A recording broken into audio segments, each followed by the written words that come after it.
এসেছি daffodil international ইউনিভার্সিটির অডিটোরিয়ামে ফ্রান্স ভার্সেস স্পেন ম্যাচটা দেখার জন্য। খুবই হার্ড ম্যাচ, ফাইনালের আগের ফাইনাল। দর্শকও মোটামুটি অনেকেই চলে আসছে, দেখা যাক ম্যাচটা কত এনজয়েবল হয়। আমার সাথে আছে মেশকাত এবং হচ্ছে রাফি, ছোট ভাই, তারাও আজকে ম্যাচটা এনজয় করবে।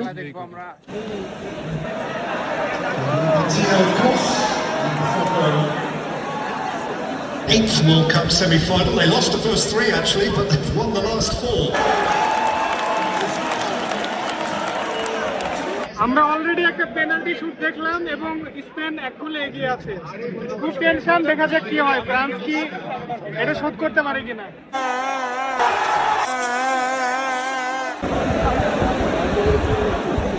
Every minute of the competition on Cucurella.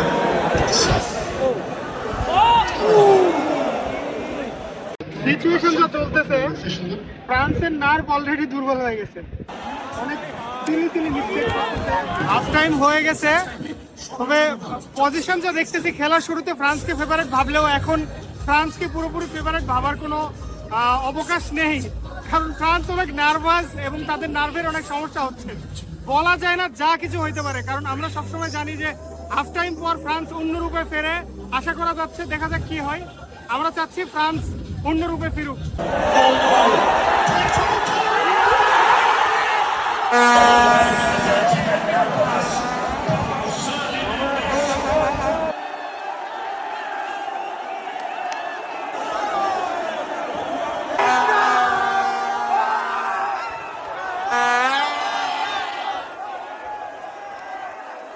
স্পেনের গোলকিপার যা দেখাইলো আজকে, পুরো মাথা নষ্ট, পয়সা উসুল অবস্থা।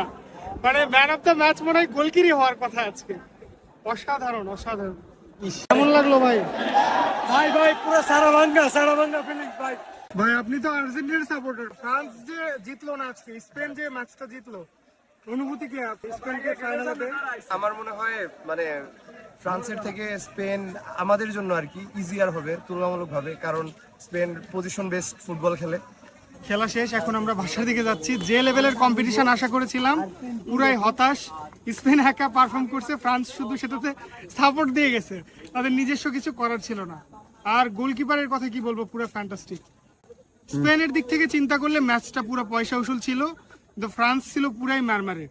মানে এরকম পারফর্ম ফ্রান্স করবে, এটা সত্যি হতাশাজনক। যাই হোক, গুড লাক ফর স্পেন।